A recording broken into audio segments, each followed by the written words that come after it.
All right, welcome to The Explainer. I am absolutely thrilled you're tuning in today because we are about to take a seriously fascinating journey into the human mind.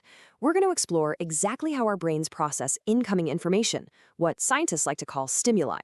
We'll be starting way up at the profound macro level of clinical human trauma, just to understand how our survival systems are fundamentally wired. And then then we're going to follow your exact same psychological pathways all the way down to the micro level of digital visual attention. Like those super vibrant thumbnails you instinctively click on every single day. So here's our game plan for today. We're kicking things off with the science of stimuli, then diving into the architecture of trauma and court trauma responses. From there, we'll pivot to see how modern media actually hijacks those exact same systems, looking at audio, the psychology of thumbnails, and engineering visual attention. It's essentially three distinct case studies, but all tied back to one incredible thing: the human brain. Let's get into it. Part 1. The Science of Stimuli. Processing information from life-altering threats to immersive storytelling. Moving right along to Part 2. The Architecture of Trauma. What actually happens when our hardwired psychological systems are completely overwhelmed? Okay, so to really grasp how we react to everyday stuff, we kind of have to look at the brain when it's pushed to its absolute breaking point. According to researchers over at the National Center for PTSD, an event becomes truly traumatizing when it hits three very specific elements. Number one, suddenness. Basically, there just isn't enough time to cognitively or emotionally process what's happening to protect yourself. Number two is a lack of controllability. As humans, we naturally want to control our environment to survive, right? So when we can't, it causes severe, deep distress. And number three is a negative valence, meaning the event is an extremely painful physical or emotional threat. When you combine that total uncontrollability with suddenness, it triggers this overwhelming fear that essentially short-circuits our psychological circuitry. Part 3. Core trauma responses. How the famous fight, flight, or freeze instinct really locks in. So, when your brain gets totally overwhelmed, it defaults to these deeply unlearned survival instincts. But what happens when that state just persists? Well, we see two main things. First is re-experiencing. That's the fight or flight instinct staying active. This shows up as intrusive thoughts, physiological hyperarousal, and even defensive aggression. Then, on the flip side, we have avoidance, or the freeze instinct.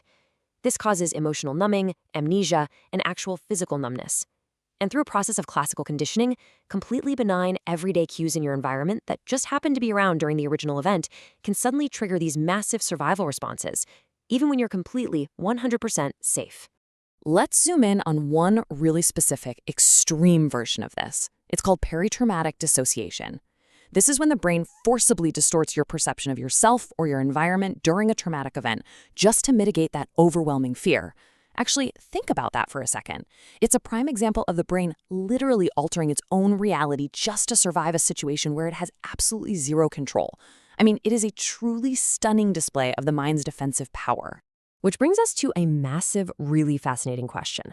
How do these deeply hardwired sensory systems respond to the media we literally consume every single day? Think about it.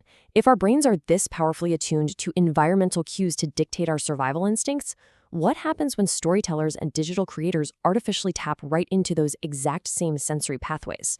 Part 4. Hijacking senses with audio, simulating environments to trigger deep empathy and resonance. Storytelling? It is definitely not just about the words. It relies heavily on our brain's innate, primal tendency to constantly read the environment for cues. Creators use highly specific auditory tricks to fully immerse us and completely bypass our logical filters. For example, perfectly matching accents and regional dialects builds instant trust because our brain immediately categorizes that speaker as safe and familiar. Modifying the pace of a voice can suddenly build intense suspense or shock. Ambient sounds are absolutely incredible triggers too. A little birdsong signals a calm, safe outdoor space, while harsh road noise or drilling instantly signifies distress or a really chaotic state of mind. Even simple percussion, like a tiny ding or a bell, is used to instantly reinforce positive actions and trigger a little microscopic reward response in your brain. And this brilliantly illustrates how music is essentially an emotional shortcut. Big orchestral brass and string sections are literally engineered to signal high drama and plot twists, while an upbeat funk or jazz track directly motivates you. The volume and the pace absolutely have to match the story's speed. All of this audio architecture is meticulously designed to pull an emotional reaction out of you before your conscious mind even realizes what's happening.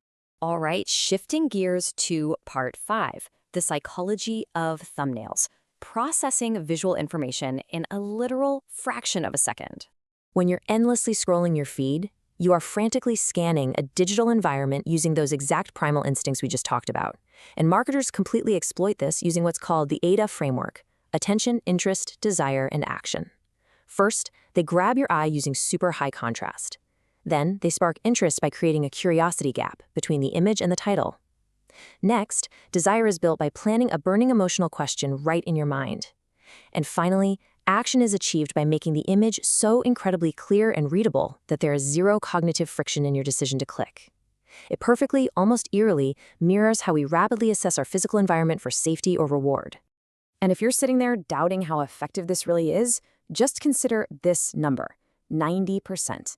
YouTube has explicitly confirmed that 90% of the best performing videos on their entire platform use custom thumbnails. They aren't just pictures, they are highly engineered tools built to successfully hijack the split-second attention economy. Our final stop, part 6, engineering visual attention, the strict design rules that separate the scroll stoppers from the scroll pasts. These creators, they aren't just guessing what looks good. They follow some pretty ruthless visual rules that literally force our brains to focus exactly where they want us to. Take this 60-30-10 color rule. A thumbnail should never be chaotic. 60% of the frame should be your dominant background color. 30% is the secondary color, usually the main subject, and just a tiny 10% is left for high contrast accent, like bold text. Designers specifically use complementary colors, like blue and orange, because those opposites on the color wheel create the maximum possible visual separation for the human eye. And what exactly is sitting right there in that 30% subject space? Usually, it's a face. As this quote perfectly points out, human faces are attention magnets. We're wired to look at them. It's basic psychology. This ties right back into our whole evolutionary theme today. Our brains instinctively scan faces for genuine emotional cues, like surprise, excitement, or fear, so we can quickly understand the context of our environment. Slapping a face with clear emotion onto a thumbnail is basically an automatic hack for human attention. Building on that, creators use these rapid-fire design hacks. The 2-3 rule, a maximum of 2 to 3 visual elements. Text limits, strictly 3 to 5 bold words. The rule of thirds, keeping subjects intentionally off-center. Single direction, meaning just one arrow or one circle to guide your eye. And layered contrast, blurring out the background to really make the subject pop. Simplicity isn't just an aesthetic choice here, it's absolutely mandatory, because your brain only has a fraction of a second to process that image as you scroll past. Because here is the brutal reality. All of this incredibly precise psychological engineering has to survive millions of years of human evolution being tested by a tiny mobile screen. The ultimate test for any creator is whether their thumbnail stays entirely readable, striking, and emotionally resonant when it's shrunk down to a microscopic 120 to 160 pixels wide. If the contrast fails there, the click is totally lost. So we've journeyed from the deepest, most complex clinical trauma responses, all the way down to a 120 pixel graphic on your phone screen. The mechanisms your brain uses to evaluate a real life-threatening danger are the exact same mechanisms evaluating colors, sounds, and faces in your daily media feed. Which leaves us with one pretty provocative thought. If our deep-seated survival instincts can be hacked by a simple splash of contrast and a well-timed sound effect, who is really in control of our attention?